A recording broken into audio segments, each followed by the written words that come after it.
The State of Crypto is presented by Tron, connecting the world to the power of cryptocurrency.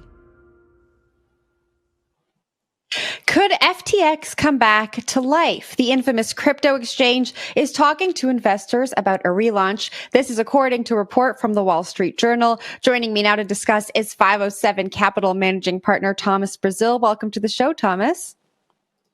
Hey, thanks for having me. Thanks for being here. Now, according to this Wall Street Journal report, current FTX CEO John Ray said the company, quote, has begun the process of soliciting interested parties to the reboot of the FTX.com exchange. Talk to me about what you think about this as an FTX creditor yourself. Yeah, I think it's good to see them following all possibilities for recoveries, whether that's through litigation and, the regular sort of what are called preferences and fraudulent transfers and as well as marshaling assets. But then, going concern value is always more than liquidation value. So it's good to see them at least entertain the idea, even though I do still think that it would be a bit of a tall order for them to do. It's good to see this exercise happening. Okay, you say it will be a little bit of a tall order. What do you think is the likelihood that something like this comes to fruition? Well, it's looking increasingly more likely. So the probability has gone up over the course of the bankruptcy. But I would say it's still probably below 50% probability.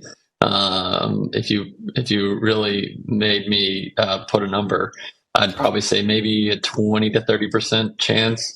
I think what the debtor is going to do is they're taking proposals from parties in the market who could actually run this business, and if that means equity in the new company for creditors, that's fantastic. We would be supportive of anything that we think maximizes creditor recoveries. But if someone's just going to show up and run the estate and get free optionality on the back of creditors, we would not be in favor of that. So the details are very important.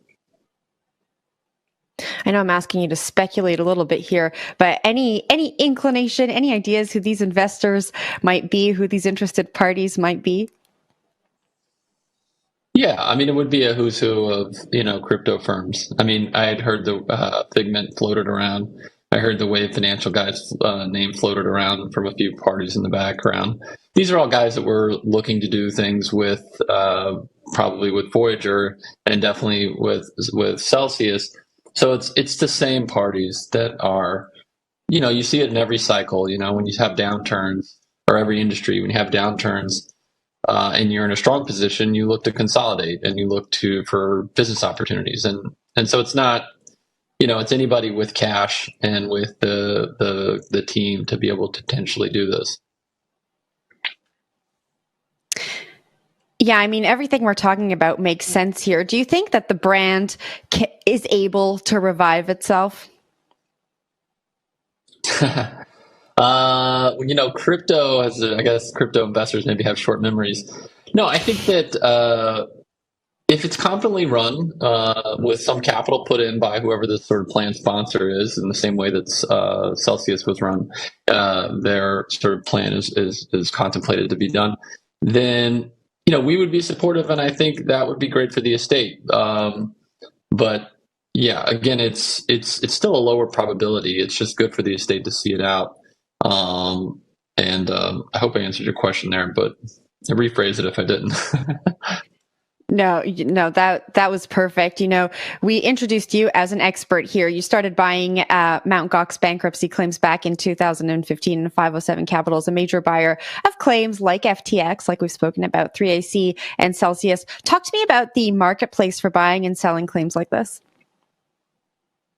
Sure. So I just a tiny bit of context. I started getting involved in Mt. Gox, and we started buying claims and have been a major buyer of claims across almost every crypto insolvency, and not just claims, but we've looked at doing what are called debtor in possession loans and any sort of litigation finance or anything that might be interesting.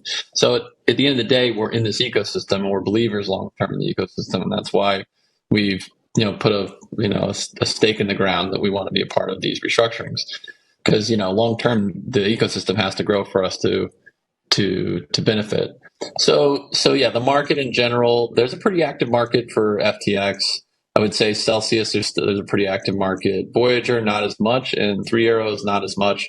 And then there are a number of tertiary dockets that people don't probably talk about that really aren't so active.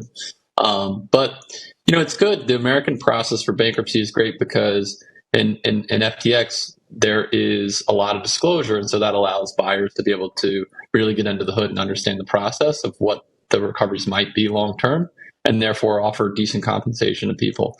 And it also helps the seller get comfortable that they're not being hoodwinked into selling. Like they feel like they know what's going on in the case. So, I have to ask you, given your experience, about a new product that hit the market recently by 3AC founders Kyle Davies and Suzu. They launched OPNX. They're tokenizing bankruptcy claims. Do you think there's a future for a product like this? I do. Not sure if it's the right team to be doing it, but I definitely think that the idea of tokenizing bankruptcy claims is super cool. Much less incremental than the idea of maybe a marketplace. Not that there's anything wrong with a marketplace. The marketplace is fine too. But I think innovation in the restructuring space is great. And it's nice. It's unfortunate for creditors that are caught up in it. But let the competition begin for creditor assets and eyeballs to be able to monetize their claim in any way they can. Some might say that these two co-founders understand bankruptcy better maybe than the rest of us.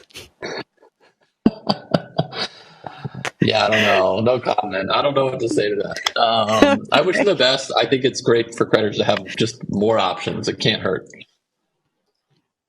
All right. I want to talk about something you tweeted yesterday. You tweeted a line item from John J. Ray's expense report. It shows the current FTX CEO is researching treasury investments and cash options. Explain what that means and why it matters. Well, I guess if rates are at 5%, 5% on $4 billion or whatever, $3 billion, whatever the cash holdings are at this point, would be fantastic for the estate because it could help with the administrative burn. But in U.S. bankruptcy, and I'll say I'm not a lawyer. We invest in these, so I think I'm saying it right. When you're supposed to be an FDIC insured accounts, so for him to basically go and do treasury management, he'd have to motion for the court to get approval for whatever they were doing. But there is huge cash balances, and they are just sitting around. They should be invested in a conservative, but it wouldn't be wrong in a prudent but conservative way. I don't see why they wouldn't be looking at this. So it's nice to see. I think people have talked about it for a while on Twitter and other places. And look, I had the opportunity to meet John in person a few weeks back, and he was fantastically great and candid. And I think this is just more of John being John, which is trying his best to increase recoveries for creditors. Thomas, thank you very much for joining the show today, and I hope you have a great weekend. You too. Thanks for having me. Y'all have a good weekend. That was 507 Capital Managing Partner Thomas Braziel.